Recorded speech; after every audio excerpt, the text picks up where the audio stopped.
Hello, my dear aspirants. Today I am going to start uh, from 1st May to 10 May current affairs. 10 days का current affairs, हालांकि weekly ही कहिए इसको mostly, but मैंने collect किया है super collection जो देता है आपको सिलेक्शन। तो let us start this class. First question is who inaugurated waves 2025 recently. अभी वेव्स 2025 का उद्घाटन किसने किया है? तो इसमें 4 नाम्स मैंने दिए हैं, सबके बारे में आपको बताऊंगा। पहले इसका राइट आंसर देखते हैं। लेफ्टिनेंट जनरल प्रतीक शर्मा है, नर्मदेश्वर तिवारी हैं, सुजाता चतुर्वेदी है, मोदी जी है। तो राइट आंसर है मोदी जी। मोदी जी ने अभी इसका उद्घाटन किया है मुंबई में। और मोदी जी ने अभी विजिंझम डीप मल्टीपर्पज सी पोर्ट का भी उद्घाटन किया केरला में, जिसको भी रिमेंबर रखिएगा, केरला के तिरुवनंतपुरम में। वेव्स का फुल फॉर्म होता है world audio visual entertainment summit, विश्व दृश्य श्रव्य और मनोरंजन सम्मेलन 2025। और इसका जो थीम रही कनेक्टिंग क्रिएटर्स कनेक्टिंग कंट्रीज, और मुंबई के जियो वर्ल्ड सेंटर में किया गया to promote India's media entertainment industry globally.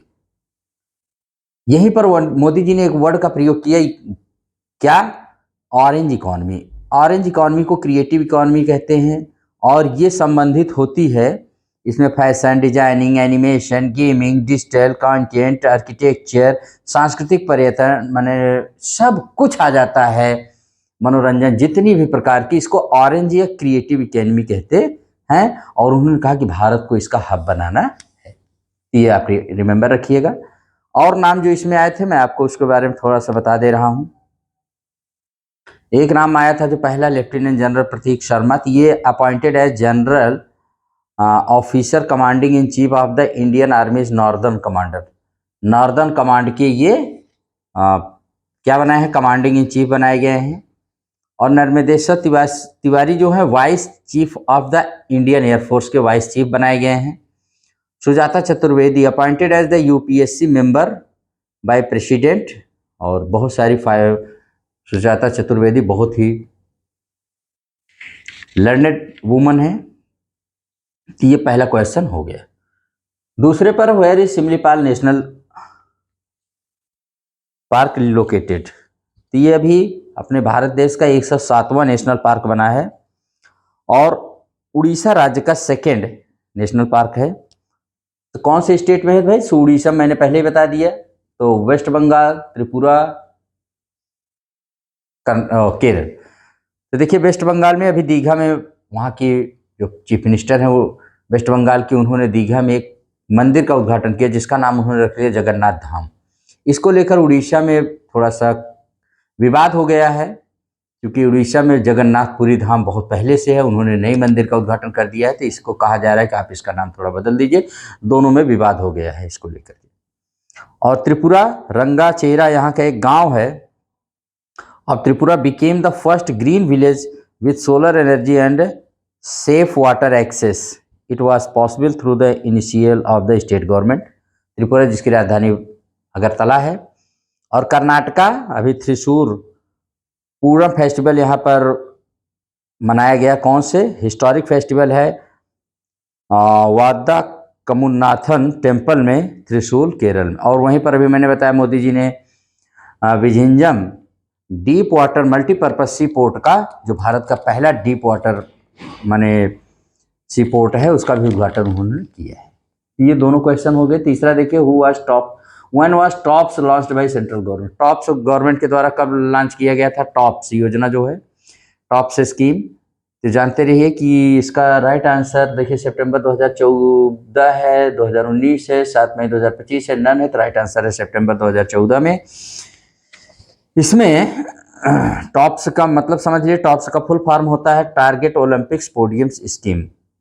इसमें 6 गेम को शामिल किया गया, boxing, archery, badminton, shooting and hockey and wrestling. किस मिनिस्ट्री के द्वारा? Union ministry of youth affairs and sports के द्वारा। टॉप्स एम्स का एम क्या है? To identify and support talented men and women athletes so that they can win medals in the Olympic Paralympic games. इसका मतलब है कि टॉप्स की जो स्कीम है ऐसे मेन एंड वीमेन एथलीट्स को सपोर्ट करना ताकि वह ओलंपिक में मेडल जीत सके। तो इसलिए टॉप से स्कीम स्टार्ट की गई थी सितंबर 2014 में। और सेंट्रल गवर्नमेंट की टॉप्स में पहली बार कंपाउंड आर्चरी को शामिल किया गया है। कंपाउंड आर्चरी मान तीरंदाजी को first time 2028 Los Angeles Olympic में इंक्लूड किया गया है। इसको भी रिमेंबर रखिएगा, वेरी इंपॉर्टेंट है। और 2019 तो आप याद रखिएगा, first edition of IJR Indian justice report का मैंने पब्लिश किया गया था। अभी हाल ही में 2025 में इसका फोर्थ एडिशन आया है। IJR का 2025 में स्टेट्स का क्रम देख लीजिए, कौन स्टेट। IJR मतलब होता है, ये बताया जाता है कि उस राज्य में माने कि जस्टिस की क्या स्थिति है। इसमें 4 पिलर्स पे पैमाने पे नापा जाता है। कौन सा? Police, prison, judiciary, legal aid and human rights commission के आधार पर। तो कर्नाटका टॉप पर है, आंध्र प्रदेश नंबर 2 पर है, तेलंगाना 3 पर है, केरला 4 पर है और यूपी 17 पर है, वेस्ट बंगाल 18 माने रैंक है इसकी।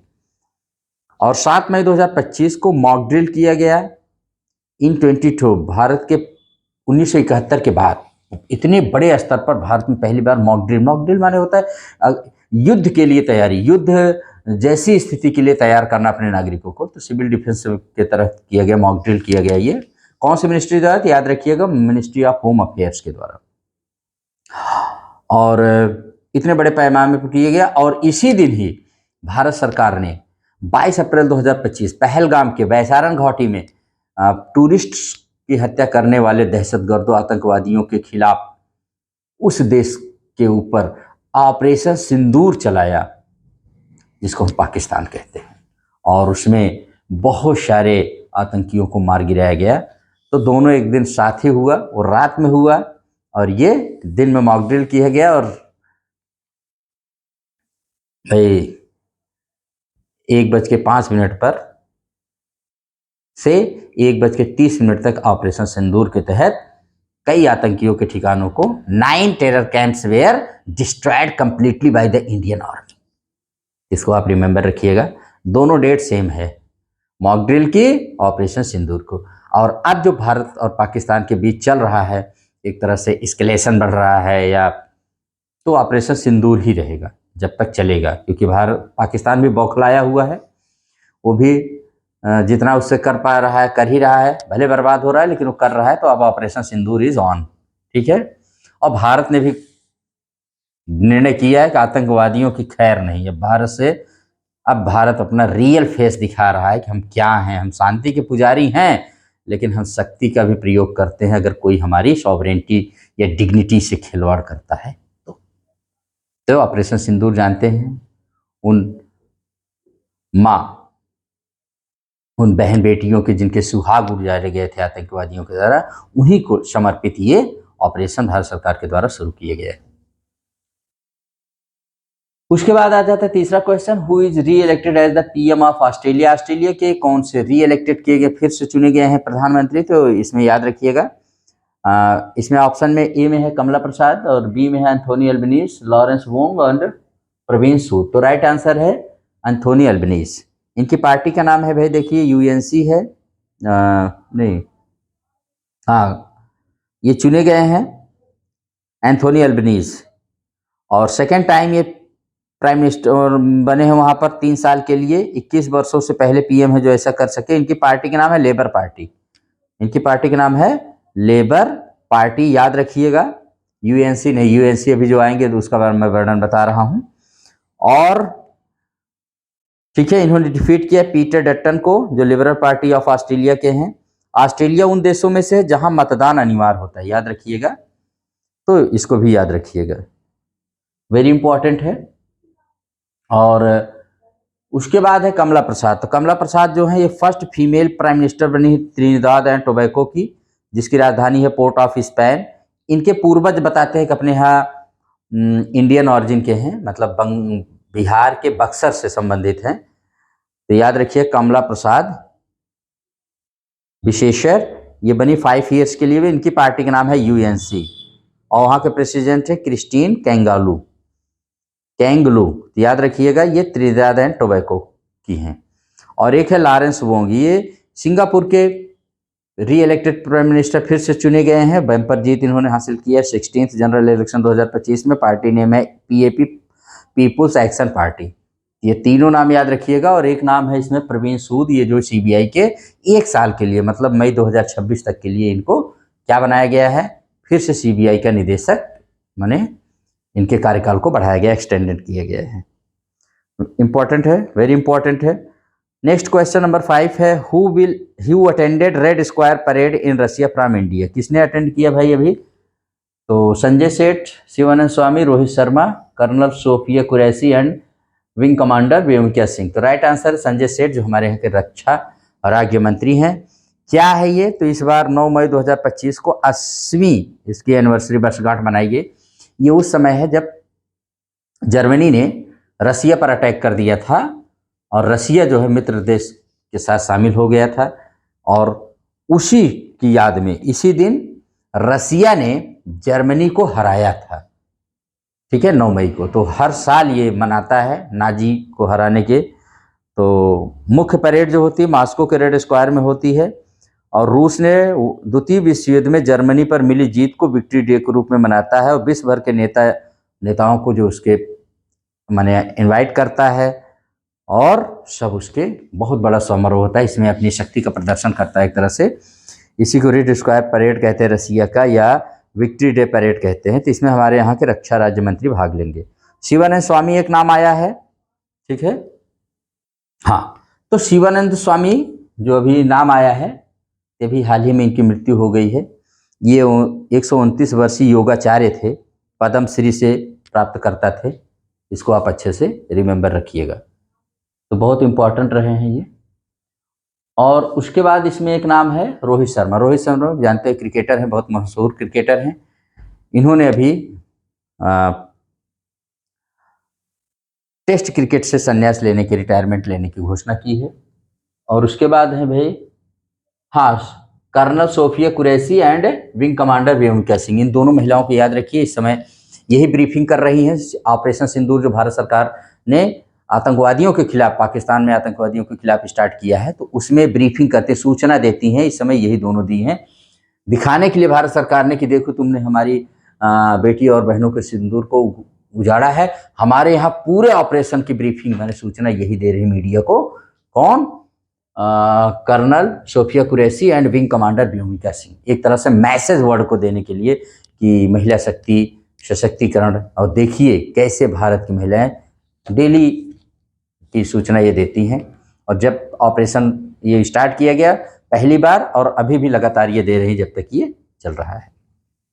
इनको भी याद रखिएगा।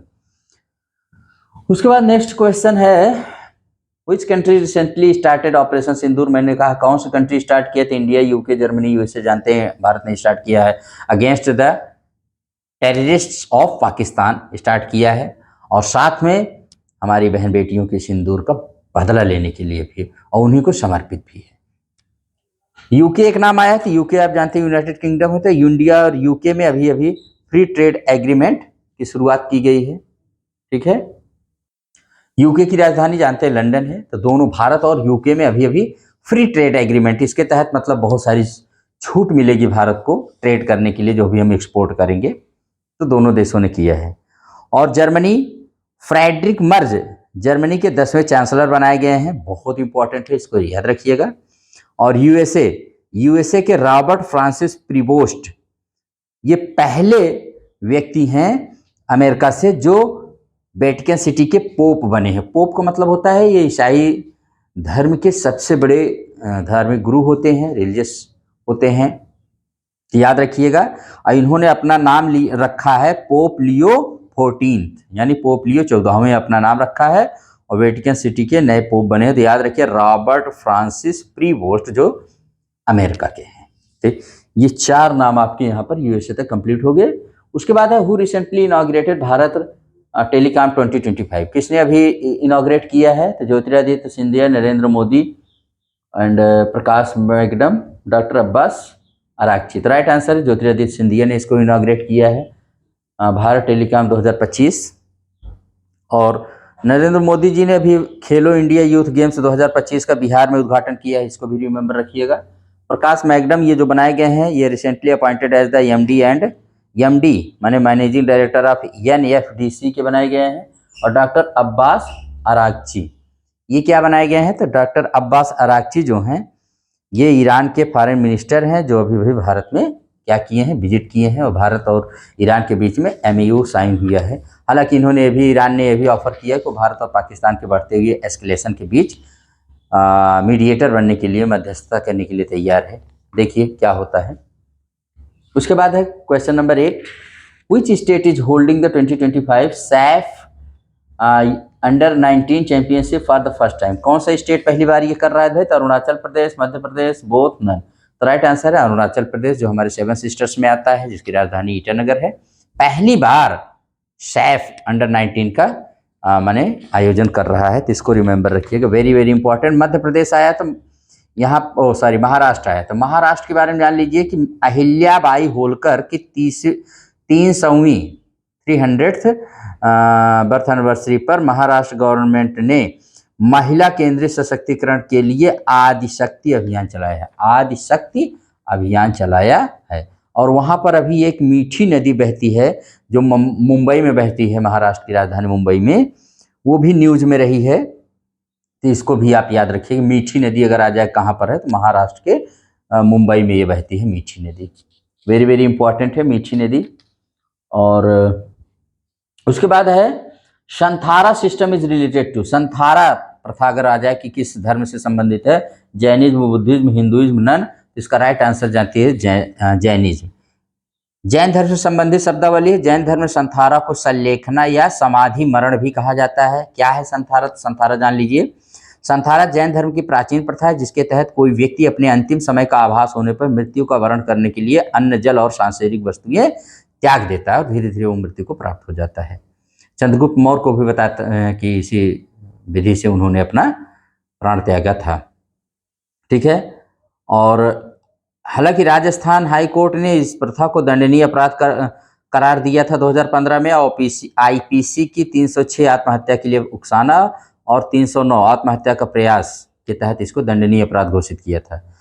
जबकि जब जैन धर्म के लोग ने सुप्रीम कोर्ट में अपील किया तो सुप्रीम कोर्ट ने इस पर रोक लगा दी। अभी ये चर्चा में क्यों है, तो 3 साल की एक बच्ची ने संथारा से अपने प्राण त्यागे हैं। ब्रेन ट्यूमर था उस लड़की को, तो इसको जानते रहिए कि। और वहाँ जो उन्होंने कराया है, जैन मुनि थे, उन्होंने कहा कि विश्व की सबसे छोटी बच्ची है जो संथारा से अपने प्राण को मैंने दिया है, संथारा प्रथा को अपनाया है। तो ये भी जानते रहिए। संथारा बहुत पूछा जाता है। संथारा या संलेखना या समाधि मरण जैन धर्म से संबंधित होता है। अंतिम समय में व्यक्ति अपना धीरे धीरे सब कुछ छोड़ते हुए अंत में प्राण को त्याग देता है। यही संथारा जैन धर्म से रिलेटेड है। Next question and last question today, how many rice species are developed by ICR. अभी अभी धान की कितनी माने किस्में भारत ने डेवलप किया है, तो जीनोम एडिटिंग कर। तो इसका राइट आंसर 1 2 3 4, तो राइट आंसर है 2। जीनोम एडिटिंग कर धान की किस्में बनाने वाला विश्व का पहला देश बन गया है भारत। पहली किस्म का नाम है कमला DRR 100। दूसरी किस्म का नाम है DST राइस 1। याद रखिए, कमला DRR 100, DST राइस 1। कमला के जीनोम तकनीक के जरिए आईसीआर के भारतीय चावल अनुसंधान हैदराबाद ने बारीक दाने वाले सांवा मंसूरी BPT 5204 से विकसित किया है। और DST राइस 1 को पूसा नई दिल्ली ने विकसित किया है। यह दक्षिण भारत में रबी मौसम हेतु उपयुक्त है। जो कमला है DRR 100 है, ये उत्तर भारत के लिए मोस्टली है। और जो DST राइस 1 है, ये दक्षिण भारत के लिए बहुत ही उपयोगी धान की 2 किस्में हैं। और ऐसा करने वाला, इससे क्या होगा, फायदा क्या होगी, कम लागत, कम पानी और कम समय में होती है तैयार, और 30% अधिक उपज होगा। ये बहुत बड़ी। और हमारे यहाँ के कृषि मंत्री जो हैं शिवराज सिंह चौहान ने कहा है इसे द्वितीय हरित कृषि क्रांति का नाम दिया है। इसको आप याद रखिएगा। अभी जानते रहिए एक मिशन संकल्प चला है जिसमें नक्सलवाद विरोधी अभियान चलाया गया छत्तीसगढ़ व तेलंगाना के बॉर्डर पर, जिसमें 24,000 सुरक्षा बलों ने एक साथ अभियान चला करके नक्सलवाद को समाप्त कर दिया। क्योंकि हमारे यहाँ के अमित शाह जो होम मिनिस्टर हैं, उन्होंने कहा कि जल्द ही 2026 तक माने नक्सलवाद को समाप्त कर दिया जाए। जैसे भारत ने ऑपरेशन सिंदूर चला करके आतंकवाद को समाप्त करने का प्रण लिया है, उसी तरह से होम मिनिस्ट्री ने मिशन संकल्प चला करके नक्सलवाद को समाप्त करने का संकल्प लिया है। बहुत बड़ी संख्या में इसमें माने सुरक्षा बलों को लगाया गया है। ठीक है, तो इसको याद रखिएगा, बहुत ही ज़्यादा इम्पॉर्टेंट है। ठीक, अभी TTZ ताज ट्रेपेजियम जोन का जिक्र आया है। यह 10,400 स्क्वायर किलोमीटर का क्षेत्र है। यह उत्तर प्रदेश के आगरा, फिरोजाबाद, मथुरा, हाथरस और एटा जिलों और राजस्थान के भरतपुर जिले में फैला हुआ है। क्या है ये? ताजमहल के 5 किलोमीटर दायरे में पेड़ न काटे जाएं, ये हाई कोर्ट ने कहा था 8 मई 2015 को, और फिर अभी ये फैसला लागू है सुप्रीम कोर्ट का। सुप्रीम कोर्ट ने कहा था इसको, क्योंकि TTZ माने ताज ट्रेपेजियम जोन अभी सुप्रीम कोर्ट में विचारणीय है, तो वहाँ पर ये पर्यावरण से रिलेटेड है, तो इसको भी इम्पोर्टेंट है, बहुत बहुत इसको जानते रहिएगा, वेरी वेरी इम्पोर्टेंट है। ठीक है, तो यही थे आज के इतने सारे क्वेश्चंस, और बहुत कम समय में मैंने आपको बहुत कुछ समझाने की कोशिश किया है। बहुत ही इम्पोर्टेंट है, आप इनको पढ़िए, बार बार सुनिए, ताकि आपका सिलेक्शन जरूर हो जाए मेरी इस कलेक्शन के जरिए। तो आप इसको अच्छे से एंजॉय करिए, और जो मैंने बातें बताया है बहुत कम समय में बहुत सारी मैंने बातें बताया है, फ्रॉम 1 मई टू 10 मई के बीच की बातें। आप इसको एंजॉय करिए, और अगर ये पसंद आए तो RK सिंपल क्लासेस को लाइक एंड शेयर करिए। Thank you very much.